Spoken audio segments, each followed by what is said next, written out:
धनतेरस क्यों मनाया जाता है, जाने कब और कैसे हुई इसके शुरुआत। नमस्कार, आप सभी की हिंदी कहानी में स्वागत है। वीडियो को लाइक करिए, नए हैं तो चैनल को सब्सक्राइब कर लीजिए, प्यारा सा कमेंट करिए और आगे सुनते हैं धनतेरस की कहानी। हिंदू धर्म में 5 दिवसीय प्रकाश पर्व की शुरुआत धनतेरस से होती है। इस दिन लोग सोना, चांदी और बहुत सी चीज़ों की खरीदारी करते हैं।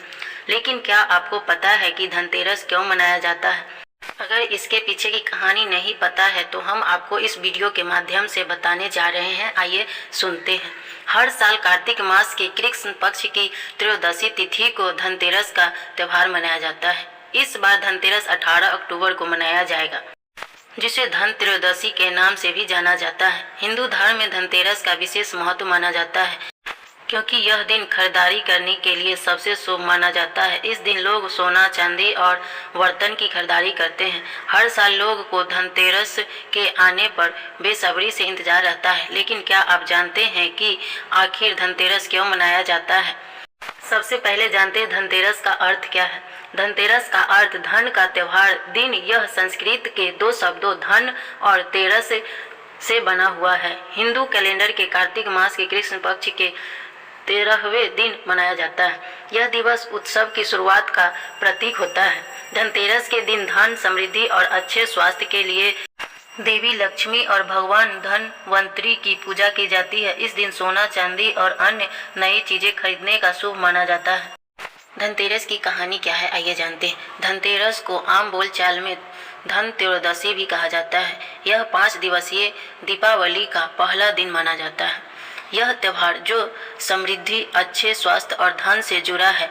धनतेरस मनाए जाने के पीछे के मुख्य रूप से 2 पौराणिक कहानी प्रचलित है।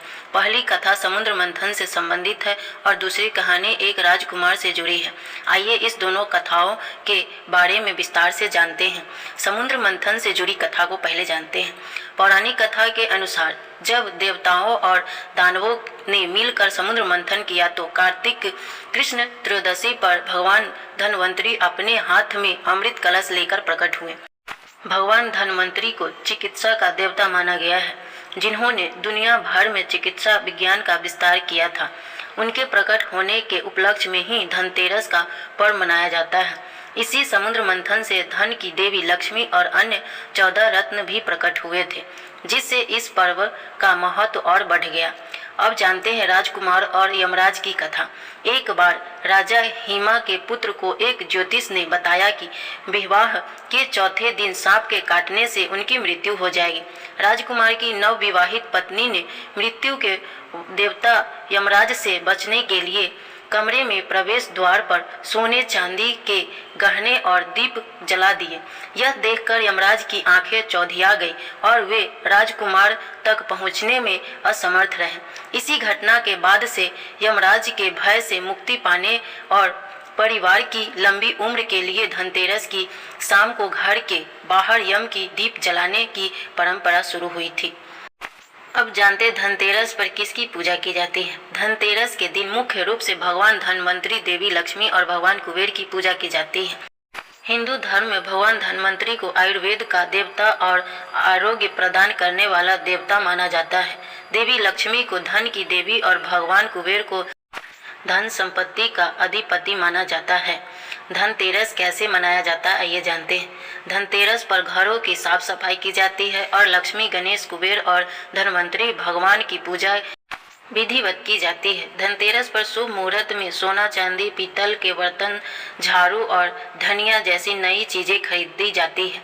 धनतेरस पर शाम को यमराज के नाम पर एक चौमुख दीपक जलाकर घर के मुख्य द्वार पर रखा जाता है और रात में मां लक्ष्मी के लिए दीपक जलाए जाते हैं।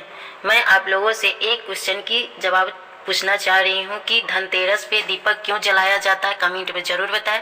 वीडियो को लाइक करिए, चैनल को सब्सक्राइब कर लीजिए, प्यारा सा कमेंट करिए और इस वीडियो को ज़्यादा से ज़्यादा शेयर कीजिए और यमराज की कहानी सभी लोगों को सुनाइए। धन्यवाद।